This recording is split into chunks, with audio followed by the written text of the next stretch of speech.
Today we're going to talk about psychological safety, but with a finance guy. He's been on a super interesting journey from high level consulting in finance to giant companies to helping HR build culture through psychological safety. It's fascinating, and the insights and the validation for HR are tremendous. Listen up. Hi there, I'm Andrea Adams. This is the HR Hub, and we talk about anything related to HR here.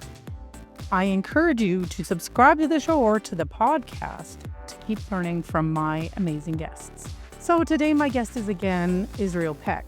Israel is the finance guy I was talking about. He did an undergrad, at least partly about psychology before doing a master's in finance. And maybe it's that psychology bit that got him thinking about some of the real underlying drivers to creating business value. And he's decided that culture is a big piece of it.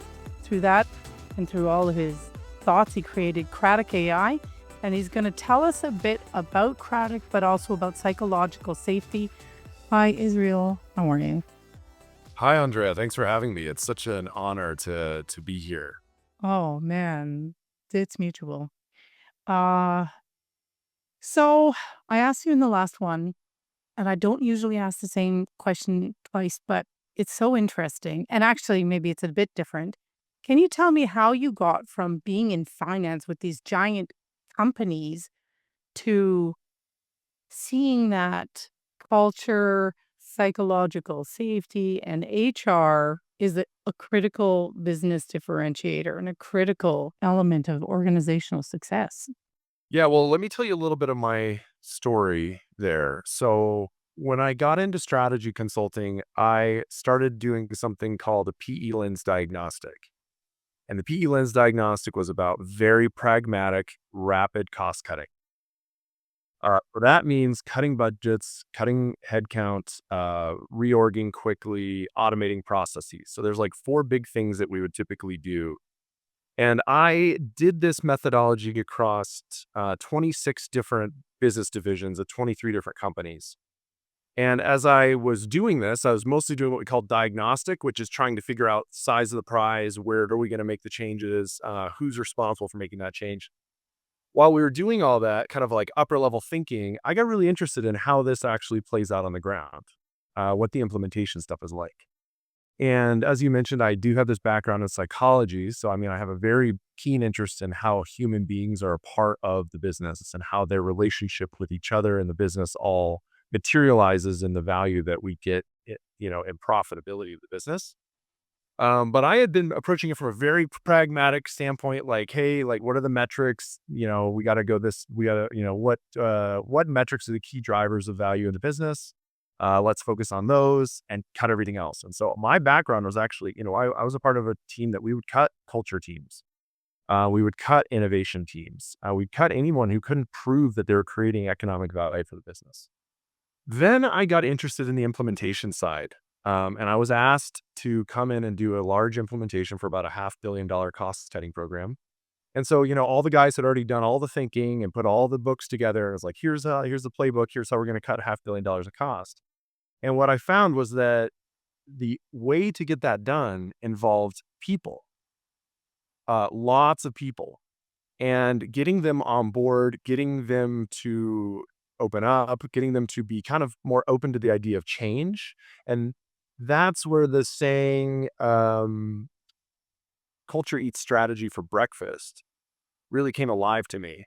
Because I suddenly found myself at a point where we couldn't actually make the strategy work unless people got on board. And in order for people to get on board, they needed to feel safe. In order for people to feel safe, they needed to have conversations. In order for them to have conversations, they needed to feel that they could open up. They needed to feel that they could be a part of the solution, a part of the future. In order for that to happen, they needed to see that their own ideas were being invested in this solution. So they needed to be able to talk and have their ideas incorporated. And so I approached it from this very pragmatic standpoint. And then all of a sudden hit this wall where I was like, we actually need a lot of people to be supportive in order for us to be successful. And so part of what I did was develop a technique that I call drain the swamp, Where back then when I was a consultant, I would go to people and I would sit and listen to them for an hour or 2 hours, and I would just try to get them to talk. Tell me what you're thinking about. What's on your mind? What do you care about here? What do you like about this? What do you not like about this?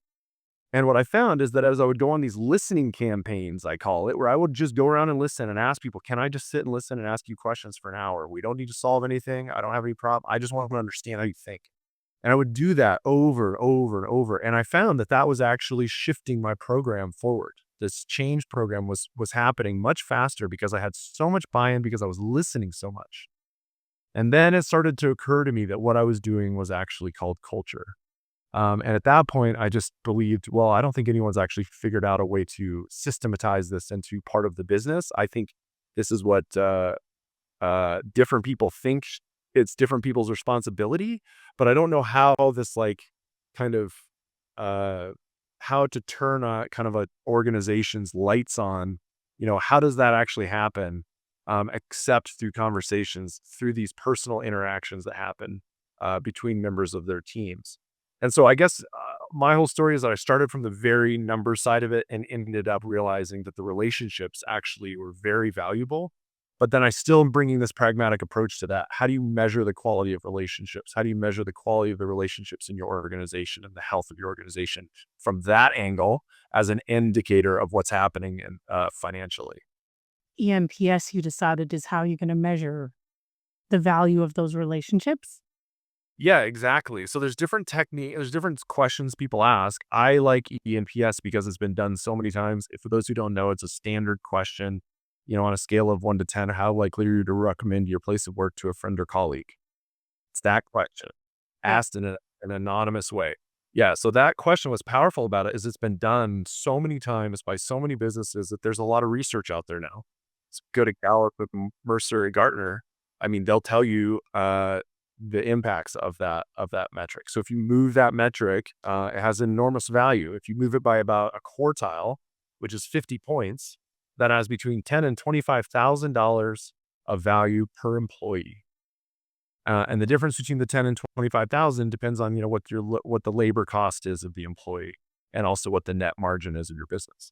So if we know those values and we know what eNPS score you have, we can already tell what the economic value is in that culture. Because it's like, well, if you're a negative 25 and you get to positive 25 on the scale, multiply, that value by as many employees as you have. And then that's the value that you can create with your culture. Hey, business owners, executive directors, are people stresses or challenges getting in your way? Imagine managing your people issues smoothly, addressing, better yet, dealing with employee problems before they're ever a big problem, adapting to all the changes in employee rules, and doing all of this easily. I can deal with your HR challenges so they're resolved. With me, you'll get the right things done, build a strong team, and create a workplace where the right people want to be. Your business deserves to thrive without a lot of HR hassle. I'm here to help you make that happen. With my assistance, you can focus on business growth, supported by a strong team. Take a first step towards a better business today. Reach out and let's chat. Visit the hrhub.ca and let's begin transforming your people challenges.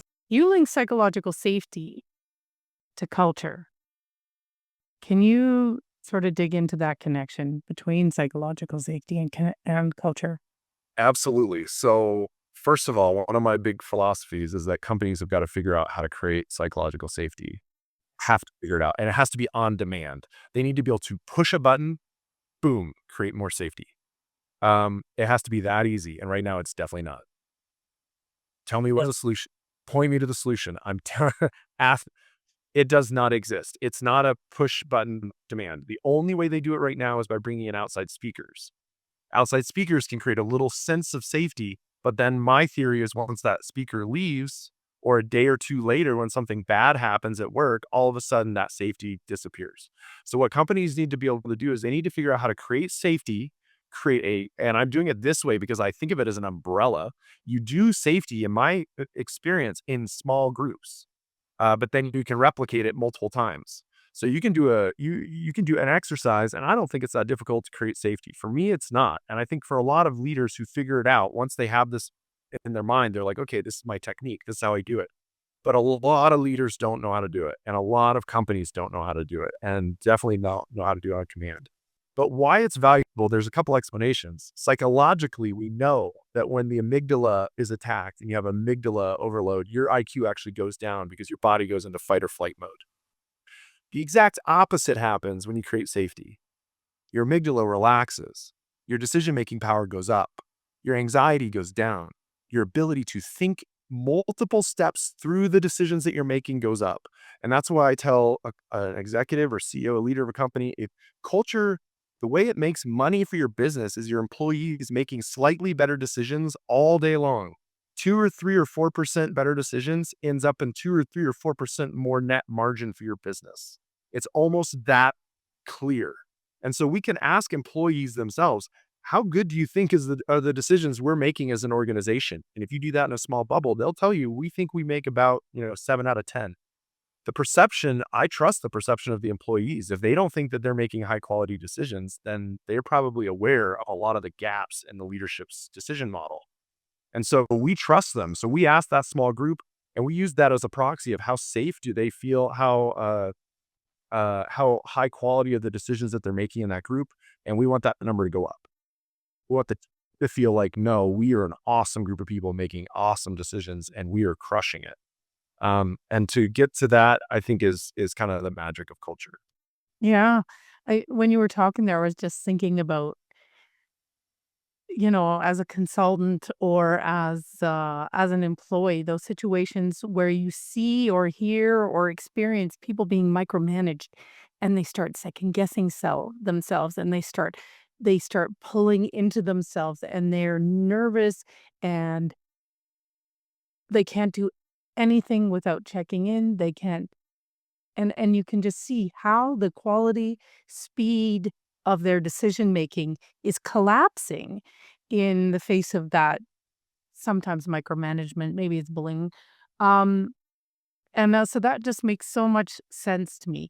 So you've found a way to purposely create psychological safety in an organization. That's so exciting by, like, as you say, a push of a button. Can you tell me about that? Yes, so it's complicated. I mean, I'll say there's a lot of science that goes into it. There's a lot of psychology that goes into it. There's an AI component of it. But basically what we're doing is we're kind of trying to simulate a group facilitated conversation. But we're doing it with some really really interesting tweaks. One of them is that we have individuals answering questions on their own privately, um, and then sharing those answers afterwards anonymously with the group. And this is kind of triggering what I call sort of like a vulnerability mechanism for people. So we're trying to trigger this vulnerability mechanism because we want people to feel a sense of vulnerability because we believe vulnerability resolves to trust if it's resolved the right way. So we want to create a little vulnerability and then we want to resolve it into trust. And we just want to repeat that process over and over. So we designed a little technique that allows a team to do that. It's facilitated by a dashboard through a website. The team logs in, registers, and they get asked questions. They answer the questions. As they answer them, the AI analyzes their language, feeds back to them kind of some of their emotions, kind of what it's picking up in their language. Then they see each other's answers once they finish answering their questions. And then they have a little huddle that they facilitate. It's a 30-minute huddle. It's very quick. You're just trying to resolve the vulnerability. That's all you're trying to do is just resolve it. And so we teach them how to do it. We have them facilitate the process themselves. So they are doing this whole thing themselves. We teach the team how to do it. We give it to them. There's no outsiders really involved. We show them how to do it at first, and then they're on their own. And that has this effect of having that group of people actually talk through and work through some really weird topics together. And that seems to be the magic to do it. It brings it back to creating relationships and and just intuitively listening to that, you can see how that would make sense. That's what we're going for. But we go through these other more convoluted ways of building it. So can you talk about some of the impact on organizations you've worked with and applied this methodology? Yeah. So there's a couple things here. First of all, we're an early stage company, so we're a research business. We do a lot of research and development that's experimental, and so most of our funding comes from the government and from other grant bodies. We have paying customers that have been with us for several years now. So we are starting to see the effects of changing culture. The other thing I want to say is that before we started, most experts in this field would say that it takes between 5 and 7 years to transform the culture of a company. What we have seen is many, many, many teams and small companies transform their culture within less than 6 months. Um, in many cases, doing it without any outsiders involved, which is a little bit magical. Like it's very low cost, it's very lightweight, it does not take very much time. But we've seen eNPS scores, like I mentioned before, of 40, 80, even 90-point boosts within the first 3 months using the tool. So if you can imagine a team going on a 90-point eNPS journey over the course of 2 months with nothing else but this software that they're talking to. So that's a huge thing. I tie a lot of our value back to that. In terms of other business value that we've seen, we've had at least one company that used our software and then on several of their teams very strategically downsize those teams. What we think is happening is that they're actually streamlining their conversation. They are talking more efficiently and effectively because we've seen it in the language signals. But all of a sudden, they go from having these like really choppy, like kind of all over the place language signals to having very streamlined, what we call laminarized language signals, where it looks like these people are actually communicating a lot more efficiently, which is what a great culture is like. In a great culture, people are able to share information and people pick it up very quickly. So we've seen teams massively reduce their labor cost while continuing to produce the same amount of output. To me, there's still a lot of different ways that we're going to continue to see value with this technique as we develop it more and more and get more people to test it. The hard part is it does take 3 months, 6 months, or 12 months to really start seeing the economic values of it, to see it show up in the P&L. That takes a little bit longer. That's why we use eNPS as sort of an early indicator of that. And know if we're moving that metric, that we're impacting the other metrics. Just similar to how, like, if a sales team closes more deals, you don't actually get the revenue in the door from those deals at the date of the close, but you know that because you closed more contracts, you have more revenue coming. We can now do the same thing with culture. You know what? I want to be on that team that has a 90 eNPS. I want to be on that team. Can you imagine how fun it would be to be on that team? That'd be amazing. At some point, you were talking about the questions and that it's scary. Do you have any way of managing the trepidation of people getting involved in this? So do you start out, does the AI start out with less scary questions, less that require less vulnerability, and gradually move the team into questions that require more vulnerability? Like, does it stage up?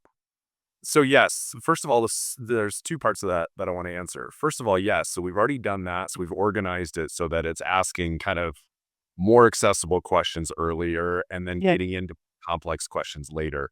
But more specifically to helping people feel more comfortable, a lot of that we found is based on our relationships and conversations with the leaders of the teams before they start on a journey like this. So it takes time to get to know this like what I've just described to you is complicated. All right. Like most people will hear this and they're not like, let's do this today.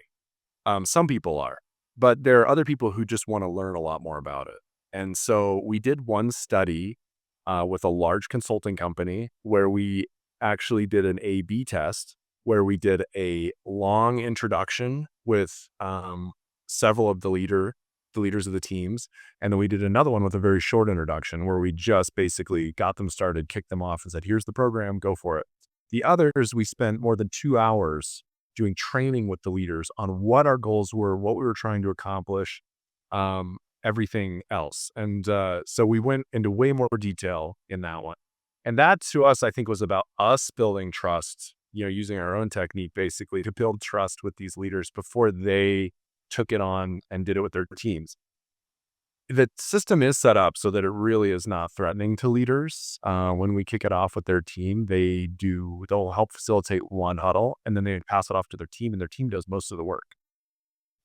But that still doesn't mean that they're ready to make that leap. And so we found that for a lot of companies, it just takes time. Most of our customers that are with us now have been looking at the solution for at least a year before they make the decision. The A/B test, what was the outcome of that? Did the long introduction versus the just throw them in? Which one went Yeah, better? it was over 25 points of eNPS difference between the ones that we talked to and the ones that we didn't. So it was So the ones you talked to went better? went far better. Yeah, Oh, mass okay. by 25 points, Wow. Okay. 24 points. I think that some people out there are intimidated by the AI component, by the things, the knowledge you collect. Should they be worried about that? Like, how do you protect people's privacy and, vulnerability? So I don't think they should be worried about it. The way that we've used AI is really about trying to guide a conversation for them. Yep. So from our standpoint, we are a lot like a survey company. People trust us with their data. We have to privatize it according to the rules that we fall under. So we are have to be careful from that standpoint.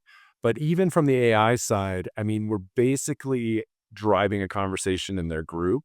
And what our AI is doing is predicting the next topics that it thinks that they need to talk about.